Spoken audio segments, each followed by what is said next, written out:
All right, what's going on, guys? My name's JP. I'm here to talk about the 5 different types of customers that we're dealing with. They all relate to different types of animals, right? So the first animal is a sheep. Everybody should know what a sheep is just off rip, understanding what sheep typically are. These are more timid people. These are your teachers, your receptionists, moms, right? People that don't typically make the decisions.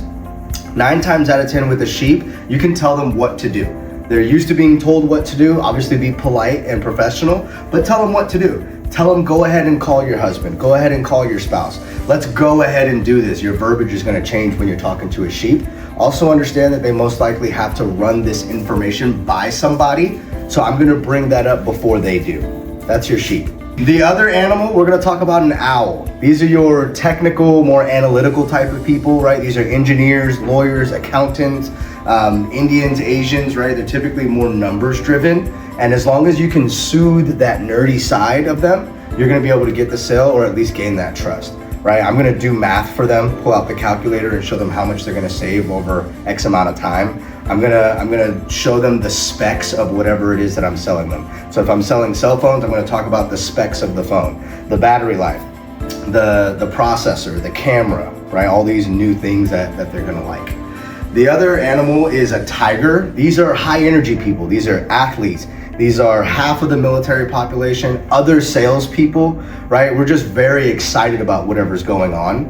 9 times out of 10 with a tiger, as long as you give them something super positive and you have good energy, they're gonna buy from you.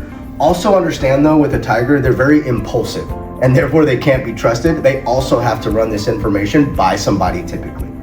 So just bring that up before they do. The other animal, which is one of my favorites, is a bull. A bull is gonna be very aggressive, very no BS. They just wanna get straight to the point. What's the catch? What's the catch? Right, these are the other half of military population, police officers, firefighters, gym rats, tattooed biker guys, right? Very, very macho type of people. And 9 times out of 10, they're trying to break you down and get you to go, If you hit them with an you're cooked. Right? You have to match their energy and give them a no BS response. These are the type of people that ask rhetorical questions that don't really make much sense. They're gonna say something like, well, what happens if I do this and I go home and I don't have service? I like to give them a rhetorical answer. You're not gonna have service. That's the plain, simple fact, right? They're expecting you to give a positive, oh, well, this company is very good, so that's not gonna happen. If you do that, you're cooked. I'm gonna match their energy. You're just simply not gonna have service. It's gonna be kind of like a shock factor. They're gonna go, what? And then I'm gonna back it up with the actual facts to make it make sense. Now the last animal is gonna be a unicorn. I know that sounds kind of funny, but it's typically more than one type of animal, right? You might get a bull up front that's very aggressive and assertive and no BS, but once you break down their ego, they're actually a tiger and they're just excited about the promotion.